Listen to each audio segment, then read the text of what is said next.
नमस्कार मित्रांनो, महाशिवरात्रीच्या दिवशी आपल्याला शिवलीला अमृत या ग्रंथाचे पारायण करायला नाही जमलं तरी काहीच हरकत नाही.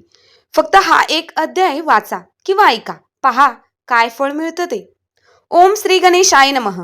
शिवलीला अमृत अध्याय 11वा. या अध्यायाच्या वाचनानं आणि नुसतं जर आपण ऐकला तर दुर्भाग्याचा नाश होतो आणि सौभाग्याची प्राप्ती होते. शिवलीला अमृत या ग्रंथाचं हृदय मानला जातो हा 11वा अध्याय. हा 11वा अध्याय आपल्या घरात नुसता आपण ऐकला वाचला तर घरातील सगळी नकारात्मक ऊर्जा पळून जाते. एवढंच नाही तर मृत्यूलाही थांबावं लागतं, नमन करावं लागतं. भगवान शिवशंकराला काळाची सुद्धा ताकद म्हणतात. हा अध्याय चालला असेल तर त्यासाठी शिवलीला अमृत अध्याय 11वा आपण नक्की ऐका. आपल्या घरात पूर्वजांना आपल्या मुक्ती मिळते बघा. पितरांना नरकात असेल तर स्वर्गात जागा मिळते. एवढी ताकद ह्या 11व्या अध्यायाची आहे, ऐकण्याची आहे. आणि आपण वाचला तर काय हो, तर मित्रांनो ध्यान देऊन ऐका. ओम नमः शिवाय. फार फार वर्षांपूर्वी काश्मीर देशामध्ये राज्य करणाऱ्या भद्रसेन राजाच्या दरबारामध्ये एक अतिशय हुशार चतुर प्रधान होता. राजा भद्रसेन व त्याचा प्रधान दोघे सद्गुणी, सालस आणि भगवान शिवशंकराची श्रद्धा करणारे होते. कित्येक वर्ष त्यांना पुत्र नव्हता दोघांनाही, परंतु काही वर्षानंतर दोघांनीही पुत्र प्राप्त झाले. राजपुत्र सुधर्म आणि प्रधानपुत्र तारक अशा दोघांची नावं. अहो, आपल्या वडिलांच्या प्रमाणे शिवभक्त असल्याने त्यांची मैत्री सुद्धा तशीच आपल्या वडिलांच्या प्रमाणेच. परंतु लहानपणापासून वैराग्याची वृत्ती दिसून येत होती. दोघे कुमार 5 वर्षाचे असताना राजपरिवारातील चाली म्हणजे रेशमी कपडे परिधान करणे, अलंकार परिधान करणे, सुभाषिक अत्तर लावून फिरणे हे दोघांनाही आवडत नसे. दोघे या गोष्टींचा तिरस्कार करू लागले. अंगाला भस्म, गळ्यात रुद्राक्षांच्या माळा घालून एकांत भगवान शिवशंकराचे स्मरण करत बसत. आपल्या पुत्रांच्या आवडीनिवडी बद्दल राजा आणि प्रधान चिंताग्रस्त झाले. जबरदस्ती करूनही राजपुत्र आणि प्रधानपुत्र हे व्रत सोडत नव्हते. हे पाहून त्यांना फार वाईट वाटलं आणि एके दिवशी त्रिकालदर्शी वशिष्ठ ऋषी यांचे नातू पराशर ऋषी आपल्या शिष्यासह काश्मीर देशामध्ये आले. ऋषी मुनींना राक्षस त्रास देतात, यज्ञ मोडतात म्हणून पराशर ऋषींनी राक्षस सत्र केले होते. जसं जन्मविजयानं सर्प काळाचा नाश केला, परंतु अस्तिक ऋषींनी मध्यस्थी करून तो थांबविला. त्यामुळे रावण आणि कुंभकर्णासारखे राक्षस वाचले. परंतु पुढे नंतर ब्रह्मदेवावरती रागवून ऋषी विश्वामित्रांनी प्रतिसृष्टी तयार केली. परंतु पराशर ऋषींनी ऋषी विश्वामित्र यांना जरा करून टाकलं होतं आणि ह्या पराशर ऋषींचे नातू शुभयोगेश्वर भद्रसेन राजाचे कुलगुरू पराशर ऋषी आपल्या नगरीत आपल्याच कळताच राजा आणि प्रधान यांना भेटण्यासाठी गेले. राजा आणि प्रधानाला गगनात मावेनासा आनंद झाला आणि त्यांनी त्यांची पूजा करून वस्त्र अलंकार देऊन आपल्या राजगृहामध्ये अगदी सन्मानाने घेऊन आले. ऋषींना नमस्कार करून आपली व्यथा प्रगट केली आणि सांगू लागले, आमचे हे दोन्ही पुत्र एवढ्या लहान वयात विरक्त का झाले? त्यांना राजविलास आवडत, भस्मलेप, रुद्राक्ष, एकांतात शिवभक्ती ही त्यांची आवड पाहून आम्हाला वाटतंय की हे राजकारभार कसा नीट करतील याबद्दल आम्हाला काळजी वाटते. आणि त्याच वेळेस राजपुत्र आणि प्रधानपुत्र ते तेथे आले. जसा तळपणाऱ्या सूर्यचंद्राप्रमाणे त्यांना पाहून पराशर ऋषींनी त्यांना आपल्या जवळ घेतलं. त्यांच्याकडे एकटक पाहत राजा व प्रधान यांना म्हणाले की हे दोघेही एवढ्या लहान वयामध्ये विरक्त का आहेत याबद्दल मी तुम्हाला सांगतो. आता फक्त तुम्ही ध्यान देऊन ऐका. एका पराशर ऋषींचे हे बोलणं ऐकून राजा आणि प्रधान यांनी मान डोलावली आणि शांत चित्तेने सगळं ऐकू लागले. पराशर ऋषी सांगू लागले की फार फार वर्षांपूर्वी नंदीग्राम शहरामध्ये अतिशय सुंदर कमनीय वाद्यांची नाजूक आणि देखणी एक महानंदा नावाची वेश्या आपल्या आईबरोबर आणि भावाबरोबर राहत होती. अहो, तिच्यासोबत एखादा तरी रीतक्रीडा करायला मिळावा. मोठे मोठे राज्य दारात तिष्ठत उभे असत. महानंदा वेश्या असून पतिव्रता होती. एकदा एका पुरुषाला शब्द दिला की ती संपूर्ण दिवस ती त्याच्या सहवासात घालवत. त्यावेळी इंद्रालाही वश होत नव्हती. बघा, भगवान शिवशंकराची भक्ती करत, ती सोमवार प्रदोष व्रत शिवरात्र नेहमी करत, ते सगळे उपवास आणि या महानंदेचा कोंबडा आणि माकड पाळलं होतं. या त्यांच्या गळ्यात कौतुकानं रुद्राक्षाच्या माळा घातल्या होत्या. त्यांना ती भस्म लावत असे आणि तिने त्यांना तिच्या नृत्यशाळेमध्ये ठेवलं होतं आणि त्याच ठिकाणी शिवलिंग स्थापित केलं होतं आणि ह्या शिवलिंगाजवळ कोंबडा आणि माकड बांधलेलं असायचं. त्याच ठिकाणी ब्राह्मण शिवपुराण सांगत आणि हे शिवपुराण त्या दोन्ही प्राण्यांच्या कानावरती पडत. महानंदा त्या ठिकाणी पूजेला आल्यानंतर शिवपिंडी समोर नृत्य करत असत. तेव्हा कोंबडा आणि माकड यांना मुक्त करत असत आणि आपल्याबरोबर नृत्य करायला लावत आणि त्यामुळे ह्या महानंदे बरोबर ह्या दोन्ही प्राण्यांना शिवपूजन घडू लागलं. ह्या महानंदेची भक्ती पाहण्यासाठी, शिवभक्तीची परीक्षा घेण्यासाठी एके दिवशी भगवान शिवशंकर सौदागराचं रूप घेऊन आले. ह्या पृथ्वी तलावरती आता हे सौदागराचं रूप पाहून महानंदा भारावून गेली. कारण आजपर्यंत तिच्या आयुष्यामध्ये अनेक पुरुष पाहिले आले तिच्या घरी, परंतु सौदागरासारखा रुबाबदार पुरुष तिला दिसलाच नव्हता. म्हणून ह्या महानंदानं सौदागरला सन्मानानं आपल्या घरी बोलावलं आणि प्रेमाने तिच्या रत्नजडीत असणाऱ्या पलंगावरती बसविलं. या सौदागराच्या हातामध्ये मौल्यवान कंकण होतं आणि त्यामुळे ही दिव्य वस्तू ह्या पृथ्वी तलावर तयारच झाली नाही हे महानंदेला माहीत पडलं आणि महानंदा देहभान हरवून त्या कंकणाकडे पाहत होती. आता हे पाहून सौदागराने ते कंकण महानंदेच्या हातात घातलं.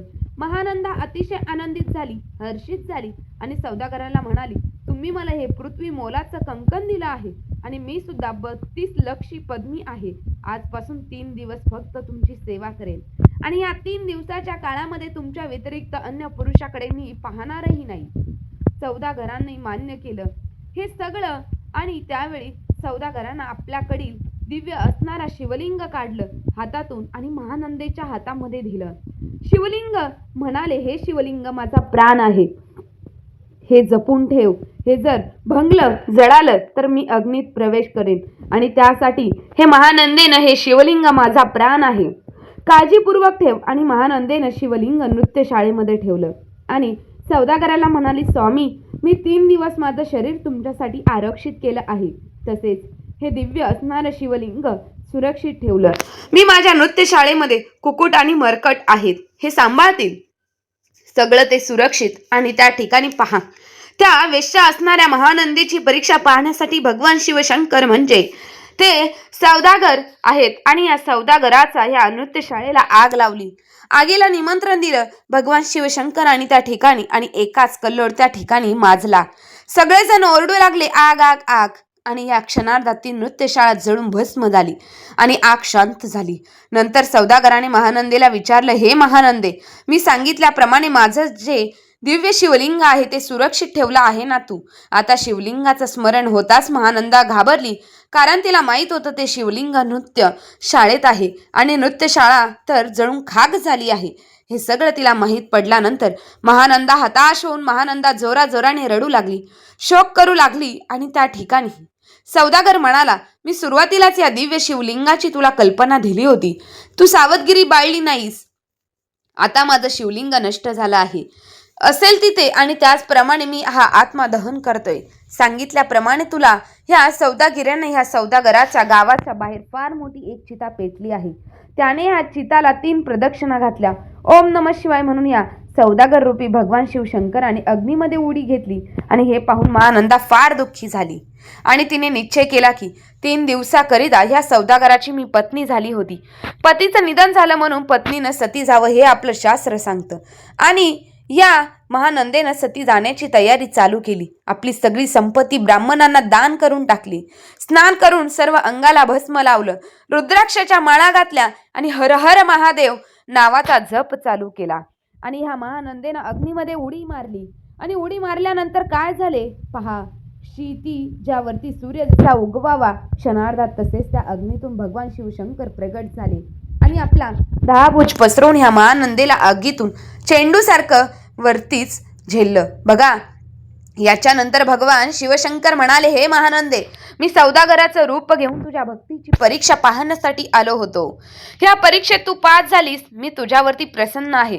तुला हवे ते माग तू. त्यावेळी महानंदा म्हणाली, हे भगवंता, माझा नंदीग्राम नगर, माझे बाहू, माझे आई यांचा तुम्ही उद्धार करा आणि मला आपल्या पायाशी कायमची जागा द्या. आणि महानंदेच्या इच्छेप्रमाणे त्या दिवशी भगवान शिवशंकरानं विमान पाठवले नंदीग्राम नगरात. त्यामध्ये बघा, नंदीग्राम गावातील सगळे जीवजंतू, महानंदा आणि आई आणि बंधू या सगळ्यांना बसवून विमान शिवलोकामध्ये आलं. आता ही महानंदा सगळी गोष्ट ऐकण्यात तल्लीन झालेला राजा आणि प्रधान यांना पराशर ऋषी म्हणाले, हे राजा, गेल्या जन्मी महानंदेचं आवडतं कुकुट, मुकुट आणि मरक हे असणारे जे दोन प्राणी आहेत, हे महानंदेच्या सहवासात ह्या दोघांनाही शिवपूजन घडलं. ह्या प्राण्यांना आणि त्याच पुण्यामुळे राजपूत सुधर्म आणि प्रधान पुत्र तारक हे दोघे पूर्वजन्म ह्या दोघांचं कोकट आणि मरकटाचा, आणि हे दोघे पुढे चाललेल्या राज्यकारभार करतील, न्यायानं वागतील, तुझ्या राज्यातील प्रत्येक प्रजेचा ते सन्मान करतील आणि शिवभक्तीत राहतील. पराशर ऋषींनी ही वाणी ऐकून राजा प्रधान अगदी आनंदित झाले आणि मुनिवरांना साष्टांग दंडवत घातला, नमस्कार केला आणि त्या ठिकाणी म्हणाले, गुरुदेव, अशा पुत्रांचा आम्ही जनक आहोत, पिता आहोत, म्हणून आम्हाला अभिमान वाटतो.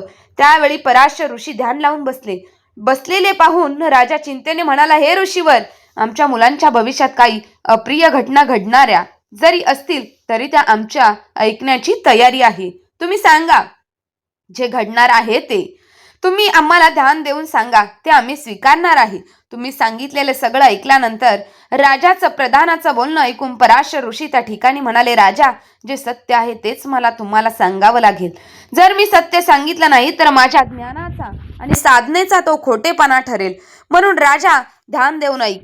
विधिलिखित प्रमाणे तुझ्या पुत्राचा 12 वर्ष पूर्ण झाल्यानंतर 7व्या दिवशी मृत्यू होईल. त्यामुळे आजपासून 7व्या दिवशी सूर्य मध्यान्हाने आल्यानंतर तुझा पुत्र मृत्यू पावेल. आता हे ऋषींचं वाक्य ऐकताच राजा भद्रसेन मृतचित पडला, विशुद्ध पडला. राणी शोक करू लागली आणि पराशर ऋषींनी त्या ठिकाणी राजाला सांत्वन केलं. मग राजाने विचारलं, हे ऋषीवर, यावर आपण तरी आम्हाला सांगा. आणि यावेळी पराशर ऋषी म्हणाले, राजा, या ठिकाणी शतगटांची स्थापना करून त्यामध्ये दिव्य वृक्षांची पाने टाकून सर्व पाणी मंत्राने पवित्र करा आणि त्या पाण्याने तुमच्या पुत्राला स्नान घाला आणि पिंडीवरती सतत धार धरा. रोज रुद्राक्षांची 10,000 आवर्तने याप्रमाणे 7 दिवस सतत आवर्तन करा, म्हणजे तुझे संकट दूर टळेल. भद्रसेन राजा अगदी नम्रतेने पराशर ऋषींना नमस्कार केला आणि म्हणाले, हे ऋषीवर, आपण ऋषी श्रेष्ठ आहात. काळ आणि मृत्यू यापासून थांबवण्यासाठी तुमच्यासारखं गुरुच आमचं रक्षण करल. तुम्ही सांगितलेले सगळे प्रयत्न आम्ही करेल. मी प्रार्थनापूर्वक तुम्हाला विनंती करतो, अभिषेक करेल व 10,000 आवर्तन आपण करावेत. तुमच्याबरोबर दुसरे ऋषी सुद्धा आहेत. जरी कमी पडले तर मी ऋषी आणि ब्राह्मण आणतो. त्या ठिकाणी पराशर ऋषींनी सांगितल्याप्रमाणे 10,000 भद्रसेन ब्राह्मणांना भोजन राजाने आणलं. आता हे ब्राह्मण अतिशय होते, हुशार होते, भगवान शिवशंकराचे भक्त होते, विद्वान ब्राह्मण होते. या ब्राह्मणांची मंत्रशक्ती एवढी मोठी होती की आकाशातून भरधाव वेगाने जाणाऱ्या सूर्याचा रथही शापानं थांबावा अशी या मंत्राची शक्ती होती. या ब्राह्मणांकडे असे ब्राह्मण आणले. पराशर ऋषींनी सर्व तीर्थक्षेत्राचं पाणी त्या ठिकाणी आणलं. आंब्याची ताजी पानं, अजून 1 घंटा घटाची स्थापना ऋषींनी त्या ठिकाणी केली. सर्व तयारी होताच रुद्रघोष त्या ठिकाणी चालू झाला.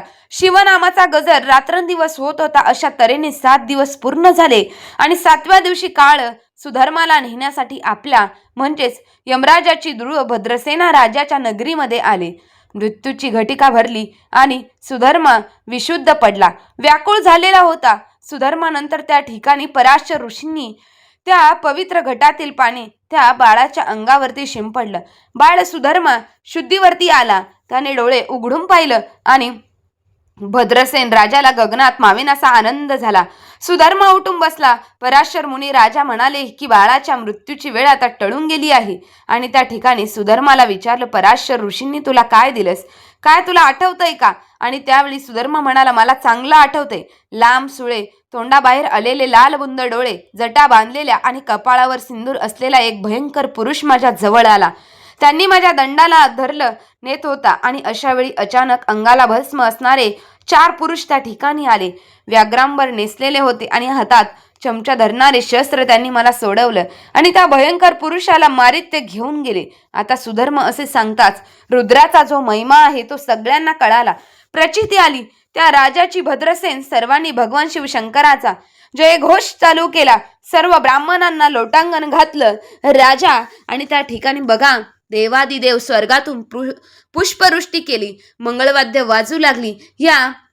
याच्यानंतर बघा राजानं पुन्हा एक यज्ञ केला आणि सगळे ब्राह्मण होते त्यांना सुंदर असं 5 पक्वान गोड जेवण केलं, वस्त्र अलंकार दान दिलं, त्यांना भरपूर सर्वांना तृप्त केलं. आणि त्या ठिकाणी ह्या यज्ञाला पाहण्यासाठी देव ऋषी नारद आले यज्ञ मंडपात. आणि त्यावेळी यज्ञ कुंडातून अग्नी बाहेर आला. प्रत्यक्षात दर्शनासाठी पराशर ऋषींनी राजा भद्रसेन नमस्कार केला अग्नीला त्यावेळी. आणि त्यावेळी ब्रह्मपुत्र नारद मुनी म्हणाले की मी स्वर्गातून पृथ्वीवर येत असताना वाटेत शिवाचे 4 दूत मी पाहिले की जे मृत्यूला बांधून नेत होते. मी विचारलं तेव्हा कळालं की तुमच्या पुत्राचं मरण चुकलं आहे. रुद्र अनुष्ठान करून तो धन्य झाला आहे. हे राजा, तुझ्या पुत्राच्या रक्षणासाठी वीरभद्र पाठवले होते भगवान शिवशंकरानं. आणि हे ऐकून राजा भद्रसेनेला फार आनंद झाला. नमन केलं, लोटांगण केलं. त्या ठिकाणी राजा आणि रुद्र करून साजरा राजधानीत अशा रीतीने. लक्षात घ्या, 100 रुद्र करून मनुष्य शताविष होतो, 100 वर्ष जगू शकतो. आणि हा रुद्राचा महिमा जो अध्याय 11वा हा ध्यान देऊन जर ऐकला ना आपण तर भगवान शिवशंकराच्या पायाशी जागा मिळेल. जन्म मृत्यूच्या फेऱ्यातून सुटका होईल, पितरांचा त्रास कमी होईल. तुमचे जे पूर्वज आहेत नरकात जरी असेल तरी स्वर्गात जागा मिळेल, कारण हा महिमा आहे भगवान शिवशंकराचा. याच्यानंतर भद्रासेन जो राजा आहे यानं आपला पुत्र सुधर्माला सगळं राज्य दिलं. जो प्रधानाचा पुत्र आहे तारक याला प्रधान केलं. आणि भद्रासेन राजा आश्रमामध्ये गेला, तप करू लागला. नंतर भगवान शिवशंकर स्वतः विमान घेऊन आले या राजाला नेण्यासाठी. प्रधानाला स्वर्गातून आण. भगवान शिवशंकराच्या भक्तीमुळे विष्णुलोक ब्रह्मलोक हे सगळं उपभोगण्यासाठी ह्या राजाला मिळाला. बघा भद्र राजाला शेवटी शिवलोकामध्ये राजा विलीन झाला. लक्षात घ्या, हा जो 11वा अध्याय आहे शिवलीला अमृत या ग्रंथाचं हृदय आहे. अध्याय आपण हा ऐकला जरी ध्यान देऊन तर 1 रुद्र केल्याचं पुण्य आपल्याला मिळतं. एवढी ताकद आहे. बघा शिवलीला अमृत भगवान शिवशंकराने आपल्यासाठी ठेवलेलं अमृत. बघा जीवनातील आपल्यावरती संकट येतात, ते संकट येण्याचं कारण म्हणजे पूर्वजन्मामध्ये केलेलं आपण जे पाप असतं. पूर्वजन्मात जर आपण पाप नष्ट करायचं असेल तर भगवान शिवशंकराची भक्ती हा एकमेव उपाय. ओम नमः शिवाय 1 घडा पाणी आणि 1 बेलपत्र शिवपिंडीला अर्पण करा. भगवान शिवशंकराला सगळ्या पापात मुक्ती होईल. बघा जर हा तुम्ही 11वा अध्याय शिवलीला अमृत ग्रंथाचा लक्ष देऊन ऐकला असेल तर कमेंट बॉक्समध्ये लिहा ओम नमः शिवाय. हर हर महादेव.